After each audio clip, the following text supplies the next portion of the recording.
عن أبي سعيد الخدري عن النبي صلى الله عليه وسلم قال إياكم والجلوس في الطرقات. قالوا يا رسول الله ما لنا بد من مجالسنا نتحدث فيها. قال رسول الله صلى الله عليه وسلم فإذا أبيتم إلا المجلس فعاتوا الطريق حقه. قالوا وما حقه يا رسول الله؟ قال غض البصر وكف الأذى ورد السلام والأمر بالمعروف والنهي عن المنکر۔ اس میں اللہ کے رسول صلی اللہ علیہ وسلم نے امت کو واضح پیغام دیا کہ راستے میں اولاً تو بیٹھے نہیں، اگر بیٹھنے کی ضرورت پڑ جائے تو راستے کے حقوق ادا کریں۔ اس میں سب سے پہلے نمبر پر یہ حکم دیا کہ نگاہیں نیچی رکھیں۔ امت مسلمہ کا کیا حال ہے، ہر چوک چوراہے پر بیٹھنا، اور ایسی جگہوں پر بھی بیٹھتے ہیں جہاں پہ بیٹھنے کا کوئی مقصد نہیں ہوتا، کسی کی گلی میں جا کے، کسی محلے میں جا کے، اور کسی دوراہے پر جا کر، کسی دکان پہ، کسی نکڑ پہ، چوک پہ، چوراہے پہ، یعنی ہر طرح سے راستوں کو گھیرے رکھنا یہ نوجوانوں کا مشغلہ ہو گیا ہے، بوڑھوں کا مشغلہ ہو گیا۔ اس کی وجہ سے خواتین کو بیٹھنے آنے جانے میں دقتیں ہوتی ہیں۔ اللہ کے رسول صلی اللہ علیہ وسلم نے صاف پیغام دیا کہ راستے میں بیٹھو ہی نہیں۔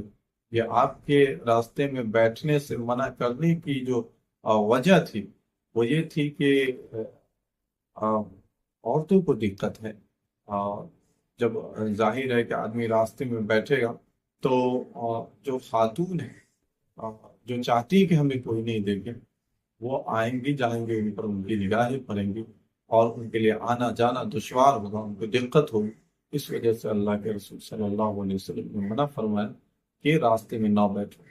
اس کے بعد جب صحابہ نے کہا کہ ہمارے ساتھ مجبوری ہے، ہمیں مختلف مصلحت اور مختلف ضروریات کے تحت مجلس میں بیٹھنا پڑتا ہے، ہماری گفتگو ہوتی ہے اور راستے میں ہماری مجلسیں ہوتی ہے مختلف ضروریات کے تحت، تو ہم کیا کریں؟ اللہ کے رسول آپ صلی اللہ علیہ وسلم نے فرمایا کہ نگاہیں نیچے رکھو، راستے کے حق ادا کرو۔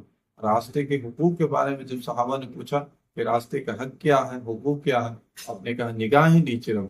اولاً تو مجلس میں بیٹھنا نہیں چاہیے، اگر آپ بیٹھے ہیں تو راستے کا حق یہ ہے کہ آپ اپنی نگاہوں کو نیچی رکھ کے بیٹھیں۔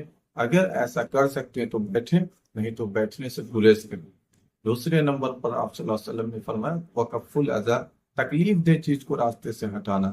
یعنی اگر آپ راستے میں بیٹھ رہے ہیں، آ رہے ہیں، جا رہے ہیں، تو راستے میں اگر کوئی تکلیف دہ چیز ہے، کانٹے ہیں یا کسی کیلے کے چھلکے ہیں یا کانچ ہے، کوئی ایسی چیز ہے جو نقصان پہنچا سکتی ہے آدمی کو یا آدمی کی سواری کو، ان چیزوں کو ہٹا دینا چاہیے۔ اس وقت جو امت کا حال ہے کہ ہٹانا تو دور کی بات، لوگ اپنے مفاد کے تحت راستوں میں طرح طرح کی رکاوٹیں ڈالتے ہیں، ذاتی استعمال میں لاتے ہیں، اور پھر راستے میں میٹیریل گراتے ہیں۔ راستے میں جب گھر بنا رہے ہیں، کنسٹرکشن کر رہے ہیں، تو میٹیریل کہاں گرے گا؟ گھر پہ، راستے میں گرے گا۔ شادی بیاہ کہاں ہوگی؟ راستے پر۔ پروگرام کہاں ہوگا؟ راستے پر۔ ایونٹ کہاں ہوگا؟ راستے پر۔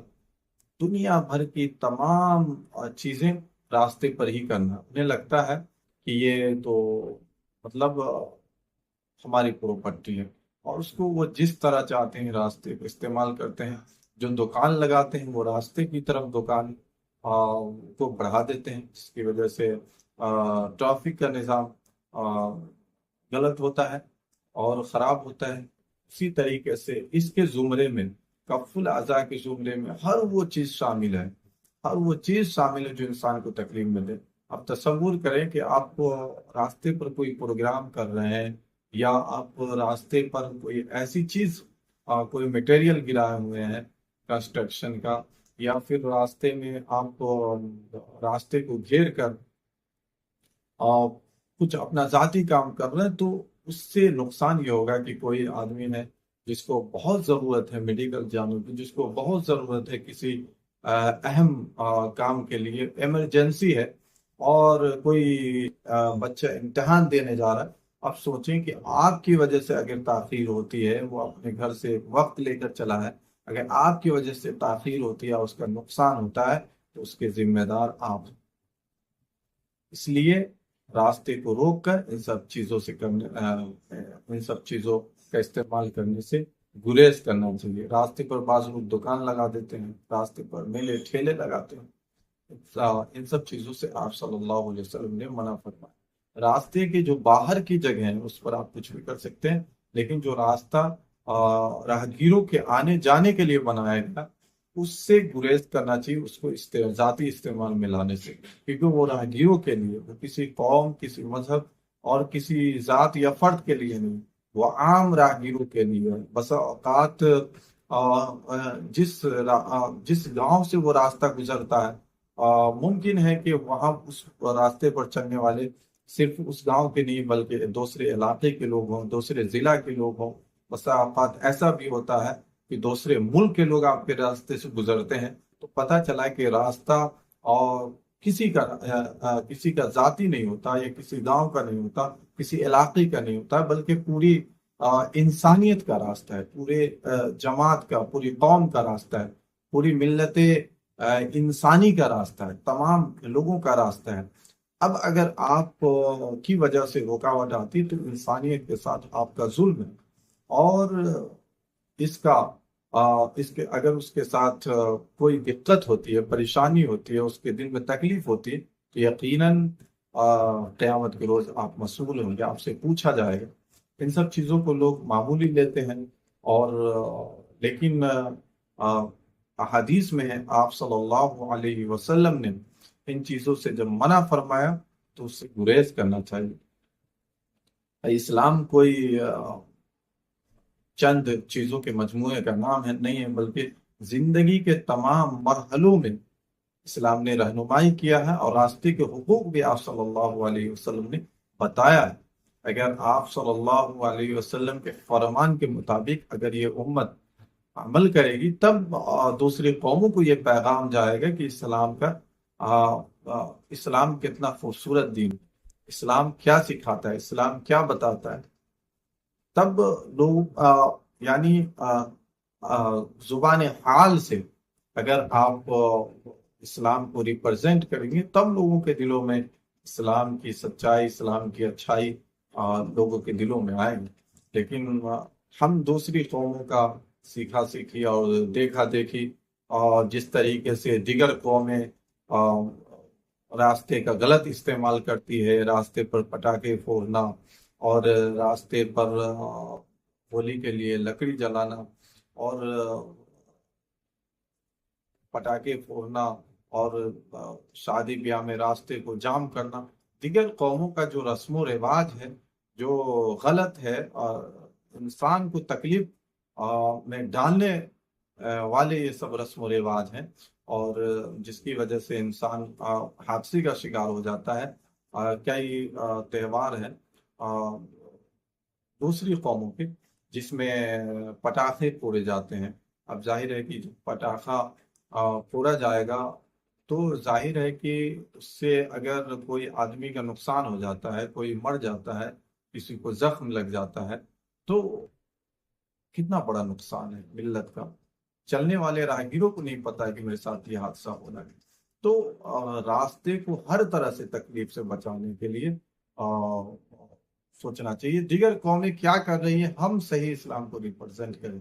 ہمارا اسلام کیا کہتا ہے؟ ہمارا اسلام وہ تمام چیزوں سے منع کرتا ہے جو راستے میں تکلیف کا سبب ہو. اگر ہماری راستے میں عبادت کرنا، راستے کو روک کر عبادت کرنے میں اگر لوگوں کے ساتھ دقت ہے، تو ہمیں راستے پر عبادت کرنے سے بھی گریز کرنا چاہیے. راستے کو گھیر کر کسی طرح کی دینی مجلس قائم کرنا، دینی محفل قائم کرنا، یا راستے پر نماز پڑھنا، ان ساری چیزوں سے بچنے کی ضرورت ہے. اس لیے کہ آپ صلی اللہ علیہ وسلم نے صاف کہا کہ راستے میں بیٹھنے سے بچو، اور اگر بیٹھتے ہی ہو تو راستے سے تکلیف دہ چیز کو ہٹاؤ، نگاہیں نیچی رکھو، یعنی رکاوٹ کے تمام چیزوں کا سدباب کیا آپ صلی اللہ علیہ وسلم نے، کہ ان چیزوں کی وجہ سے راہگیروں کو رکاوٹ ہو سکتی ہے، مین چیزوں، ان چیزوں کا آپ نے تذکرہ کیا، آپ نے ایک اصول بتا دیا، ایک ضابطہ دے دیا، اس ضابطے کو جن جن چیزوں پر ہم اپلائی کریں گے وہ چیزیں سمجھیے کہ اس زمرے میں شمار ہوگی۔ تو راستے کو استعمال کرنا جو راہگیروں کا حق ہے، جو راہگیروں کے لیے تیار کیا گیا ہے اور پوری انسانیت کے لیے تیار کیا جاتا ہے، اس کو کسی بھی ذاتی استعمال میں لانے، چاہے قومی سطح پر ہو، چاہے مذہبی سطح پر ہو، چاہے انفرادی سطح پر ہو، کسی بھی طریقے سے ذاتی پروپرٹی سمجھ کر، کسی قوم کی پروپرٹی، کسی جماعت کی پروپرٹی سمجھ کر، یا کوئی فرد اپنی پروپرٹی سمجھ کر راستے کا کسی بھی طریقے سے ایسا استعمال کرتا ہے جس کی وجہ سے آنے جانے والے لوگوں کو دقت ہوتی ہے، تو یہ اسلام کے اصول کے مطابق یہ درست نہیں۔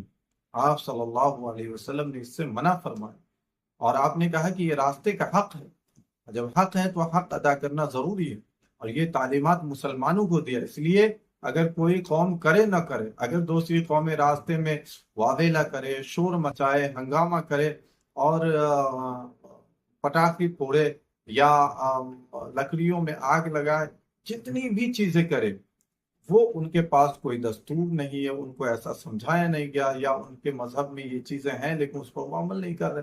لیکن ہمارے مذہب میں تو یہ چیز براہ راست مذہب اسلام میں اس کی تعلیم دی گئی، اس کی تبلیغ کی گئی ہے۔ آپ صلی اللہ علیہ وسلم نے واضح لفظوں میں ان چیزوں سے جب منع کیا ہے تو اس سے باز آنا امت مسلمہ کی ذمہ داری ہے۔ راستے کی میں تکلیف دہ چیز کو ہٹانے کے زمرے میں بہت ساری چیزیں آ جاتی ہیں، راستے کو توڑ کر نالی بنانا، اور پھر اپنے ذاتی استعمال کے لیے راستے کو توڑ دینا، راستے پر بڑے بڑے بریکر لگا دینا، اور راستے پر مختلف طرح کی چیزیں کرنا، یہ سب اس میں شامل ہے۔ راستے پر آلودگی کرنا، گندگی، ٹیول کے پانی کو، حوض کے پانی کو راستے پر ڈالنا، یہ ساری چیزیں اس کے زمرے میں آتی ہیں۔ راستے میں تکلیف دہ چیز کو ہٹانے کا جب آپ نے حکم دیا تو تکلیف دہ چیز کو ڈالنے کا حکم، ڈالنا کتنا خطرناک ہو سکتا ہے۔ آپ صلی اللہ علیہ وسلم کے نزدیک جب راستے پر تکلیف دہ چیز کو ہٹانے کا جب آپ نے حکم دیا، تو اگر کوئی ڈال رہا ہے تو یہ آپ کے نزدیک آپ کے ناراضگی کا کتنا سبب ہے، اس پر غور کریں، اور اس کی کتنی ممانعت ہو۔ تو اس لیے راستے پر اگر کوئی تکلیف دہ چیز ہے تو اس کو ہٹائیں، ہٹانے میں معاونت کریں، اور اگر نہیں ہے تو اس پر تکلیف دہ چیز کو ڈالنے سے گریز کریں، جیسے کہ گندے پانی ڈالنا، گندی چیزیں ڈالنا، کچرے ڈالنا، اور راستے کو کوڑے دان آدمی سمجھ لیتا، ہر گندی چیزیں راستے پر جا کر ڈال دیا۔ تو راستے پر کوڑے ڈالنا، کچرے ڈالنا، گندے پانی ڈالنا، آلودگی پھیلانا، اور اسی طریقے سے شادی بیاہ کے پروگرام کے بعد جو پلیٹ ہے، کٹورے ہیں جو کاغذات کے ہوتے ہیں، ان سب چیزوں کو راستے پر ڈالنا، اور کھانے کا جو باقیات چیزیں ہیں، باقی ماندہ چیزیں ہیں، اس کو راستے پر ڈالنا، یہ سب چیزیں سب تکلیف کی باعث ہیں، لوگوں کو تکلیف پہنچاتی ہیں۔ ان سب چیزوں سے امت مسلمہ کو گریز کرنا چاہیے، اس لیے کہ آپ صلی اللہ علیہ وسلم نے اس حدیث کے اندر واضح لفظوں میں منع فرمایا۔ یہ حدیث مسلم شریف کے اندر ہے اور صحیح حدیث ہے، اور حضرت ابو سعید خدری رضی اللہ تعالیٰ عنہ سے مروی۔ اس کے بعد آپ صلی اللہ علیہ وسلم نے تیسرے نمبر پر یہ فرمایا کہ تیسرے نمبر پر آپ صلی اللہ علیہ وسلم نے یہ فرمایا کہ اگر راستے پر آپ بیٹھ رہے ہیں اور مجبوری ہے، کسی مجبوری کی وجہ سے راستے پر آپ بیٹھ رہے ہیں اور کسی طرح کی کوئی مجلس منعقد ہے، تو اگر کوئی سلام کر رہا ہے تو سلام کا جواب دینا۔ تیسرے نمبر پر تو سلام کا جواب دینا ہے۔ چوتھے نمبر پر آپ صلی اللہ علیہ وسلم نے کہا کہ راستے پر اگر تم بیٹھے ہو، راستے پر تمہاری مجلس ہے، راستے پر تمہاری دکان ہے،